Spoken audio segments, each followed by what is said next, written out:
Hi everyone, this is Miss Jennifer.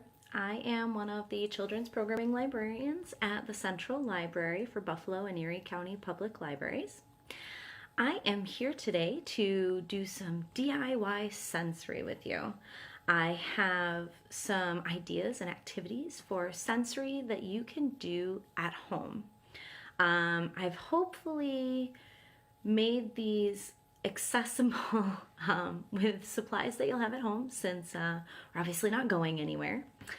To get started, I thought we'd talk a little bit about sensory input and how it might be able to help out, especially right now when everyone's schedules are so crazy and definitely off kilter.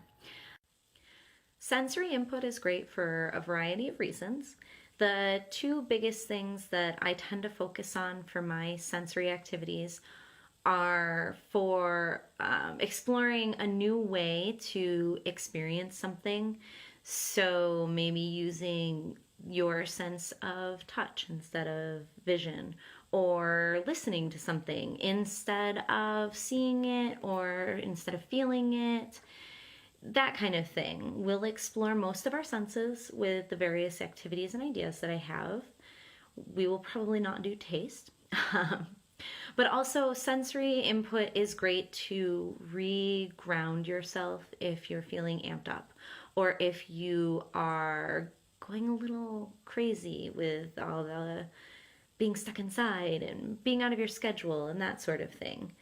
So hopefully these ideas provide that sense of refocus and get you to explore a little. So for our first DIY sensory, we are going to make paint bags. Paint bags are a really great non-messy art activity, and that is one of my favorites because I don't like to get messy. So this is a great way to do that. And it's pretty simple. So the first thing you do is you can take either size bag. You can take a sandwich baggie, a quart size bag, or a big gallon size bag. And you're gonna tape the edges. This is huge. I did not do this the first time that I made sensory bags, and paint got everywhere. So if you really want it to be mess-free, tape the edges of your bag. This will also allow it to be used probably more than once, unless your child is really rough on the bag, which happens. So as you can see, I've already taped the edges down. And I did it with my sandwich bag as well. It's kind of tough to see, but I used some packing tape on the edge of this one. And then you're going to fill it typically with paint. But if you don't have paint at home, you can use a bunch of different things. One of my other favorites is shaving cream and food coloring. That lets the kids mix their own color into the paint bag. Shampoo or conditioner also works. Hair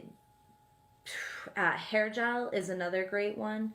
And all of those can typically be used with food coloring.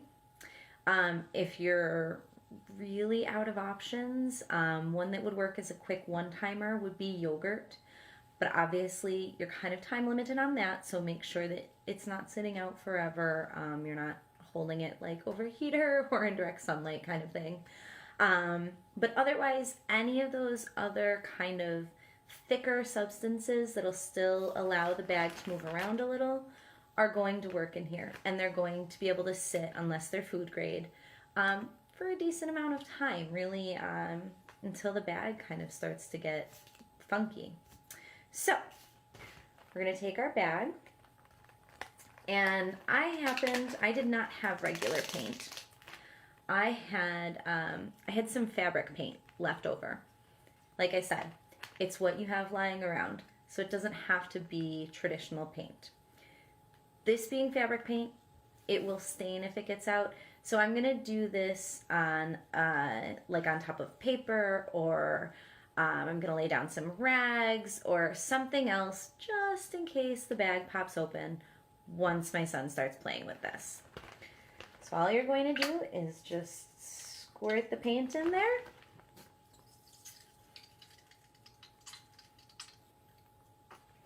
And you can put in as much or as little paint as you'd like. Now, the next important thing is to lay the bag flat and kind of squish out as much of the air as you can without necessarily spreading the paint out. You don't want to press it right out of the bag before you've sealed the bag, but press out as much of the air as you can. Seal the bag, and it's important that you get the Ziploc kind of bags. They don't have to be store brand, but it does need to be that Ziploc type, or the bag just won't seal correctly. So then you're going to take your final piece of tape, put it down over that seal, fold it over, and voila, you have a paint bag. So this is really great because from here you can spread it any way you want. And I probably should have added a little more paint to this one. I'm going to show you real quick here. Whoops. So you can spread it out, okay? And you can do things like write in it or draw shapes in it, or really anything you'd like. So this is great as a sensory input, or for working on shapes, letters, numbers, that kind of thing. It works however you want it. You could do multiple colors in here. So you could also put some red or green or whatever. Let the kids mix it up. See what color it turns into. This is great for working on color recognition that way. That's another reason I really like the shaving cream and the food coloring. You can put in some food color in each corner of the bag and put the shaving cream in, and they'll see the color come to life, and they'll also see it mixed together with the other colors. So that's a really great one. And then, whoops, sorry. And then, like I said, these last for a while until the bag, starts to fall apart. They're good to go.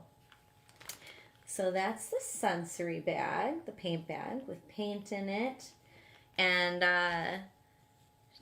some alternatives again: shaving cream, shampoo or conditioner, hair gel, yogurt if you're in a pinch.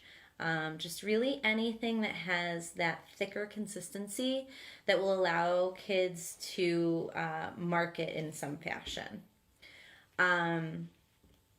For this, I also really like to do a contrasting background. So you saw it on my table right now, but I might put it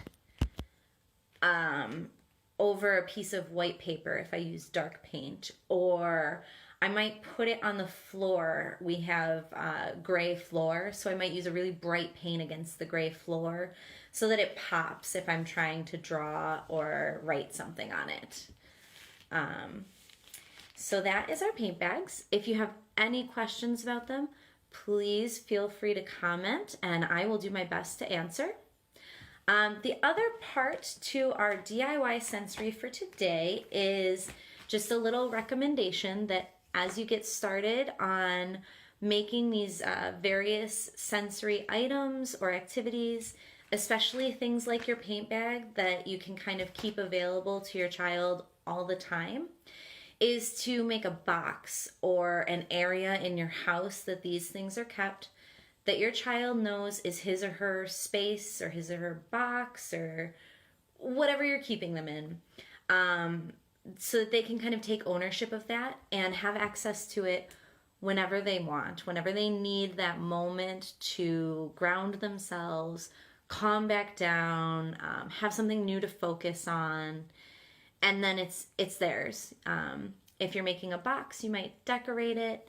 If you're making an area, you might include a pillow that they like, or a stuffed animal, maybe a lovey if they still have one. Those are all great little things that can make the space their own as well.